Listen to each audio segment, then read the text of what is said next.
अस्सलाम वालेकुम viewers. Yasir Ali Rumi chemicals chemical expert programme में हाजिर खिदमत है। जैसा कि हमने आपको साबुन के बारे में पहले अपने पार्ट वन में इंफॉर्मेशन दी थी, तो उसी का अब ये हम दूसरा हिस्सा बना रहे हैं कि ताकि वीडियो लंबी ना हो सके। उसमें हमने आपको ये चीज़ें बताई थी कि जो है ना, साबुन दो चीज़ों का मजमूआ है, तेल और कास्टिक। और मैंने आपको नूडल्स के बारे में भी बताया था, फिर पाउडर के बारे में बताया था। बहुत सारे लोगों को फ़ोन आए मुझे पाउडर बनाने वालों के कि आप लोगों को गलत इन्फॉर्मेशन दे रहे हैं। लेकिन उनसे भी ज्यादा मुझे उन लोगों के फोन आए जिन्होंने प्रोडक्ट खरीदे और नुकसान उठाया। बड़ी खुशी हुई उन लोगों ने जब मुझे ये कहा ना कि आपने बिल्कुल सही बात की है, हमारे साथ ऐसा हुआ है, हमारे साथ ऐसा हुआ है। तो फिर मैं बड़ा रिलैक्स हो गया कि वाकई ऐसा ही हुआ, क्योंकि ऐसा हुआ है लोगों के साथ। प्लॉटर लोगों के घरों में चले गए हैं, पैसे मशीनें बनाने वालों के पास चले गई हैं, और उनका जो है ना वो बेहाल पड़े हुए हैं। उनको कोई पूछने वाला ही नहीं है। जब तक कोई मशीन चलती है तो वो आपको प्रॉफिट देती है। अगर वो घर में खड़ी हो जाती है या वैसे अपनी फैक्ट्री में खड़ी हो जाती है तो वो डेड इन्वेस्टमेंट है। डेड इन्वेस्टमेंट है, उस पे उससे आप कोई फायदा नहीं उठा सकते हैं। खैर, ये तो एक प्लॉटर बनाने वाला का एक मैटर था। मैं आपको जो सोप के बारे में बताने लगा था तो वो मैं बताता हूँ कि मैंने एक फैक्ट्री में मैंने विजिट किया कि क्योंकि वो सोप नूडल्स खुद अपने बनाते थे। तो मैंने क्या देखा है कि वो सोप नूडल्स, कोकोनट ऑयल, वो बल्कि वो देसी साबुन बना रहे थे। वो उसको कहते हैं कर्नल, कर्नल फैटी। और साथ में वो चिकन ऑयल यूज कर रहे थे। अब क्योंकि पंजाब में चिकन ऑयल जो है बैन है, तो वो जो है कराची से चिकन ऑयल मंगवा रहे थे। मिलता तो यहाँ भी है, लेकिन यहाँ पे एक प्रॉब्लम ये है कि अगर आप बाजार से चिकन ऑयल लेने जाएंगे ना तो आपको नहीं मिलेगा, लेकिन अगर आप साबुन बनाने वाले हैं, पुराने बंदे हैं, पुराने तलकात हैं, तो आपको हर चीज मिलेगी। यहाँ पे बहुत सारे जो ऐसे लोग हैं जो चिकन ऑयल से अपने साबुन तैयार करते हैं। तो सोप नूडल्स बनाने के लिए जो एक कहा था हमने कि एक सस्ता ऑयल यूज होता है, वो कहने के वो ये पाम ऑयल की जगह आप चिकन ऑयल यूज कर सकते हैं। आपको एक इसका नया फार्मूला दूंगा, और वाकई दूंगा। ये फार्मूला मैंने खुद से नहीं बनाया हुआ, ये मैंने हमारे पास, मेरे वाला साहब एक बहुत पढ़े लिखे इंसान थे, उनके पास कम से कम 5,000 बुक्स थी। तो एक हिंदुस्तान, जब पाकिस्तान हिंदुस्तान इकट्ठा था, तो 1937 की बुक उनकी थी एक साबुन के बारे में।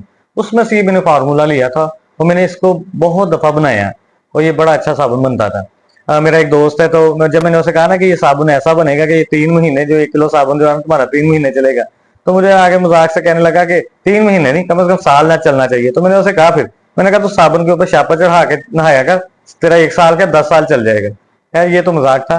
लेकिन ये कि ये फार्मूला बड़ा नया फार्मूला है। इसमें करना आपको क्या है कि आपने 1 किलो कोकोनट ऑयल लेना है।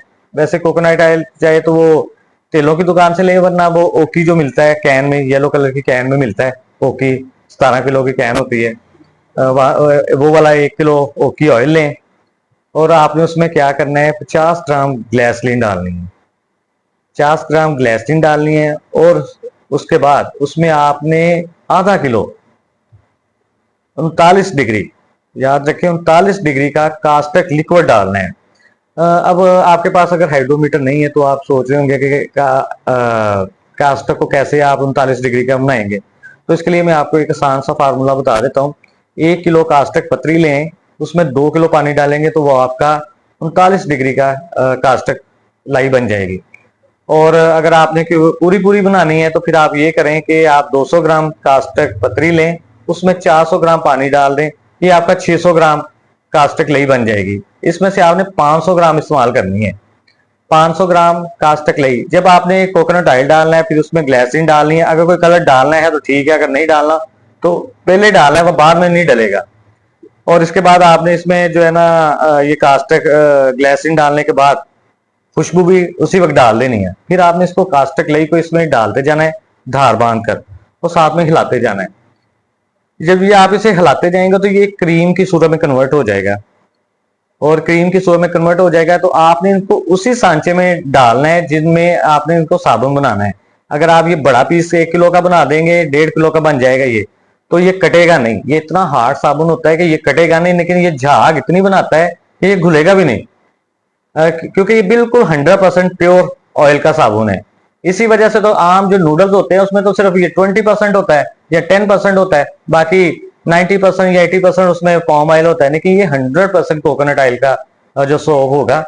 और ये बाद में कटेगा नहीं। आपने जिस सांचे में डाल लेना है पहले ही अपनी, चाहे वो ब्लेस्टर पैकिंग जो मैंने बताई है उनमें डाल ली, अगर आपको सिलिकॉन के सांचे हैं आप उसमें डाल लें, और इसको जमा देना है आपने, और इसको रात को बना के छोड़ देना अगले दिन, यानी कि ये तकरीबन 12 से 24 घंटे तक। ज्यादा वैसे 12 घंटे का होता है, लेकिन आप 24 घंटे बाद इसे निकाल लें, 12 घंटे के बाद भी ये जम जाता है, अगले दिन इसे निकालेंगे तो ये एक जबरदस्त किस्म का साबुन बनेगा। आपने ये फार्मूला कभी यूट्यूब में नहीं देखा होगा, क्योंकि ये एक नया फार्मूला, मैं इससे अक्सर साबुन बनाता रहता हूँ अपने यूज के लिए, फार्मूला करने के लिए। ट्रांसपेरेंट सोप के अलावा ये है। इसके अलावा मैं आपको जो है ना तेलों को साफ करने का तरीका बताऊंगा। जैसे कोकोनट ऑयल है, वो येलो शेड देता है, आपने उसको बिल्कुल जैसे पानी की तरह के उसका कलर बनाना है, उसमें येलो शेडिंग ना आए, लाइट से ब्लू शेडिंग आए। इसका तरीका मैं आपको अपने अगले वीडियो में बताऊंगा।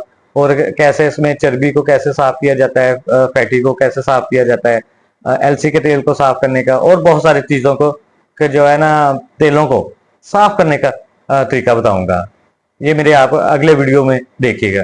इसके बाद आ जाती है खुशबू। साबुन में खुशबू कितनी होनी चाहिए? अगर आपके पास खुशबू म्यारी है तो वो सिर्फ 2 ग्राम खुशबू डलती है 1 किलो में। बहुत सारे लोग कहते हैं जी हमने तो 3 ग्राम डाली, हमने 5 ग्राम डाली, लेकिन साबुन से खुशबू नहीं आती। उसकी वजह यही होती है कि हमारे ये जो खुशबू का जो मैटर है ना, हर हर कंपनी ने अपनी खुशबू खुद बनाई होती है।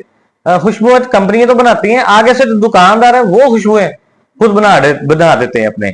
वो कहते हैं ये कंपाउंड हमने, ये कंपाउंड है इसका, जबकि वो रियल खुशबू नहीं होती। इसी वजह से फिर वो ज्यादा डलती है। वरना 1 किलो साबुन जो बनाते हैं उसमें 2 ग्राम खुशबू परफेक्ट खुशबू होती है। इतनी एवरेज से ये मल्टीनेशनल कंपनी डालती है, लेकिन उनकी खुशबू उन्होंने डायरेक्ट परचेज की होती है। हाँ, साबुन का बिजनेस ये नहीं मैं कहता कि ये कोई नाकाम बिजनेस है या आपको पाउडर नहीं बनाने आते।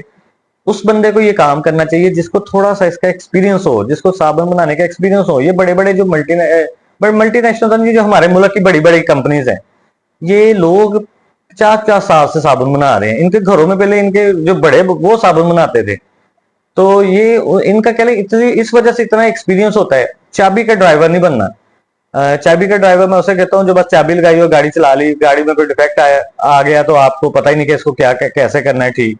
इसी तरह मैं उस आदमी को जो है कारीगर मानता हूँ जो एक खराब चीज को ठीक करने जब लग जाता है ना। यानी अगर मैंने एक सोप नूडल्स बनाए, वो मुझसे खराब हो गए, लेकिन मैंने उसको ठीक कर लिया, तो फिर मैं अपने आप को उसका कारीगर मानूंगा। ये नहीं कि एक रेडीमेड नूडल्स ही है, उनको कलर श्योर दे के बना दिया, जैसा भी बना अच्छा बुरा मार्केट में लॉन्च कर दिया। जैसे मैं मार्केट के लोगों के बारे में हमेशा करता हूँ, हमारे पास कोई आदमी आता है ना सेल्समैन के लिए या कोई किसी भी जॉब के लिए, तो मेरा कहना होता है कि अगर ये मार्केट में एक गर्मी है और एक सर्दी है टिक गया ना, तो ये सारी जिंदगी लिए टिक जाएगा। लेकिन बहुत सारे लोग ऐसे रहते हैं जो महीना 2 महीने 15 दिन करने के बाद जॉब छोड़ के चले जाते हैं, और उससे मुझे पता चल जाता है कि ये बंदा जो है ना मुश्किल मिजाजी से नहीं, बिजनेस मुश्किल मिजाजी से ही होता है। और क्या कहते हैं, सोप का बिजनेस बहुत अच्छा है। ट्रांसपेरेंट सोप का इस वक्त मौजूदा दो जो ट्रांसपेरेंट सोप बेस का चल रहा है, और बहुत सारे मैंने कल अफगानिस्तान में माल भेजा है, और सियालकोट में सुलेमान जे जी क्रीम वाले हैं, उनको माल भेजते हैं वो बहुत अच्छे। अगर आप सियालकोट में रहते हैं तो आपको वहां से हमारा एसेट कलर सोप बेस और ट्रांसपेरेंट सोप बेस और फिनाइल बेस ये वहां से आपको मिल जाएगी। मैंने नेक्स्ट वीडियो जो आपको फिनाइल बेस का जो है उसकी फॉर्मुलेशन आपसे शेयर करनी है, और आपको अपनी कंपनी के विजिट भी करवाने हैं, ताकि आप देखें कि हमारा जो, क्योंकि मैं 1997 से बिजनेस कर रहा हूँ, मुझे 28 ईयर्स हो चुके हैं इस बिजनेस को करते हुए। तो मैंने बड़ी बड़ी मारें खाई हैं, मैं नीचे से ऊपर आया हूँ।